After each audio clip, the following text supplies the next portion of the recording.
Fala, meus amigos, minhas amigas ligados aqui no Dois Toques à Casa do Futebol, segunda edição, para a gente falar, será que a mídia estaria com uma estratégia de perseguição ao Flamengo?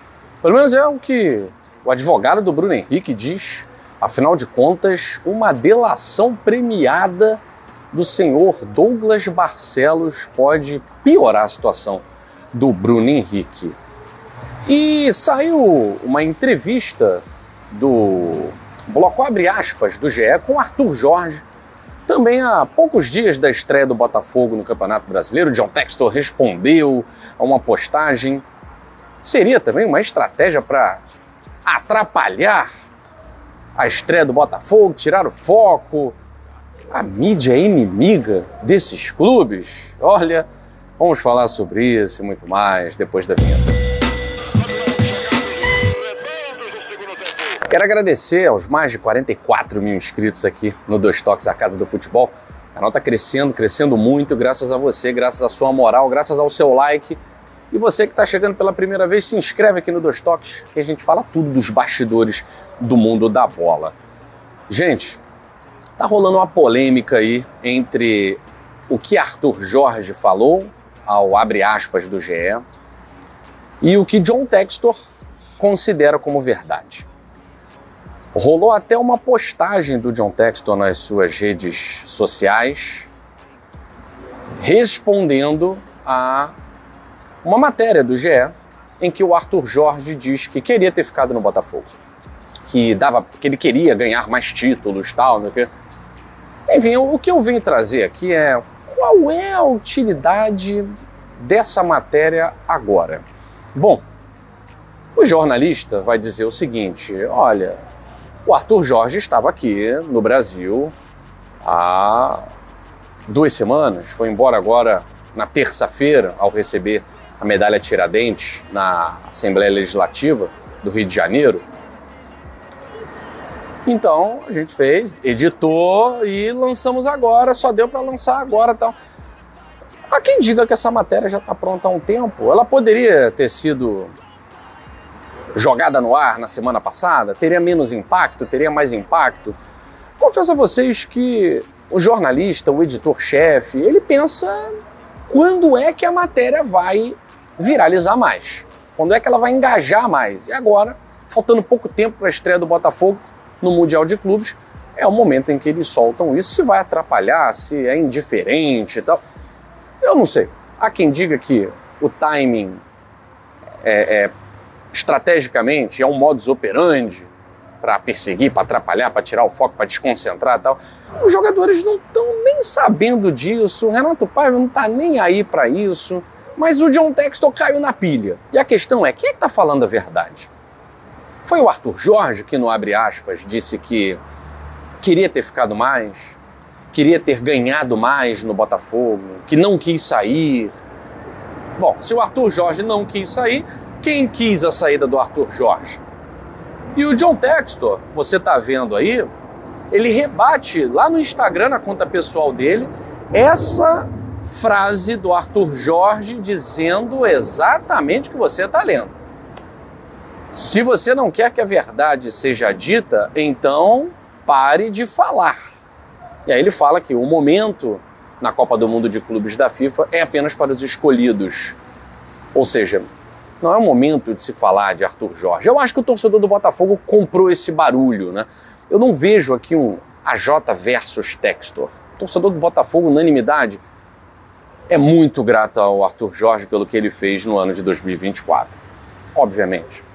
Mas se for para escolher um lado, eu tenho certeza de que o torcedor do Botafogo escolhe o lado de quem toma as decisões. Afinal de contas, o Arthur Jorge não é mais do Botafogo, ele é do Al Rayyan.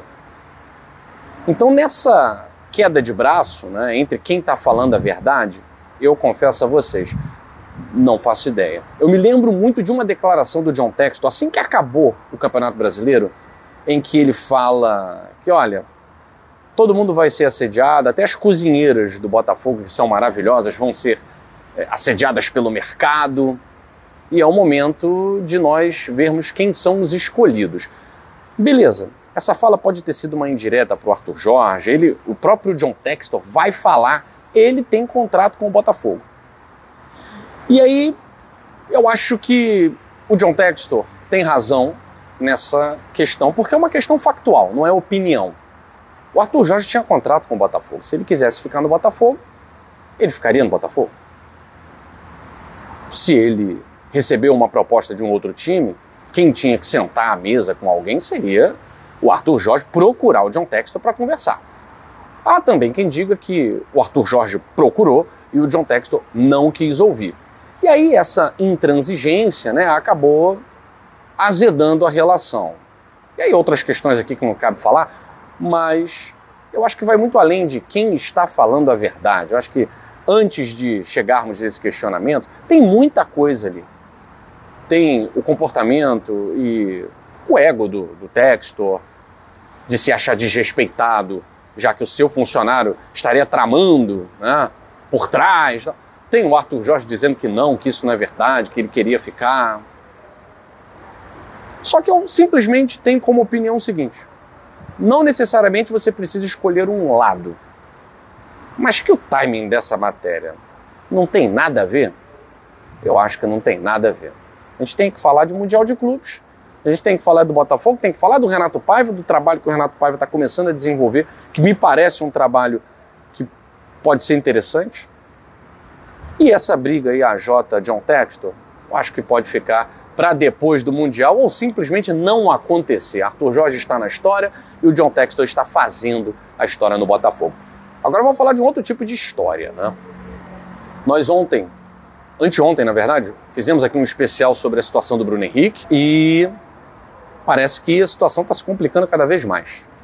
Uma das pessoas envolvidas, denunciadas, o Douglas Barcelos, que é amigo do irmão do Bruno Henrique, ele fez um acordo para não ser processado criminalmente e confessaria o crime.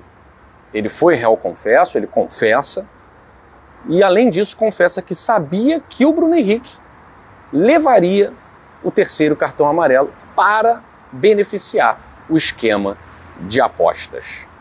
Bom, o cerco está se fechando, e é claro que os advogados do Bruno Henrique emitiram uma nota ridicularizando essa denúncia do Ministério Público, dizendo que, inclusive, o timing, mais uma vez o timing, é altamente prejudicial ao jogador, ao Flamengo, pois é sabido que o jogador está nos Estados Unidos. Agora, assim, eu sou da justiça, né? Então, não dá pra gente esperar. Não, vamos fazer o seguinte, vamos esperar o Bruno Henrique voltar do Mundial, vamos todo mundo sentar aqui, vamos assistir aos jogos do Flamengo no Mundial pra gente emitir a decisão se vai aceitar a denúncia ou não do MP. Isso não existe, né? Então, a defesa do Bruno Henrique usa de um argumento patético, porque o Ministério Público, a polícia, o tribunal tem que fazer o seu trabalho. Ninguém vai esperar um entretenimento, vai esperar a novela acabar, vamos esperar o jogo do Flamengo, ninguém vai esperar isso, né? Não é uma perseguição contra o Bruno Henrique. Aí é uma questão de fazer justiça. É perseguir que a justiça se faça num caso de um crime cometido. Aí eu já acho que os advogados se valeram de um argumento ridículo, pífio. Poderiam ter dito qualquer coisa, menos isso. Bom, a gente está acompanhando de perto aqui para voltar a falar sobre o assunto aqui no Dois Toques, a Casa do Futebol.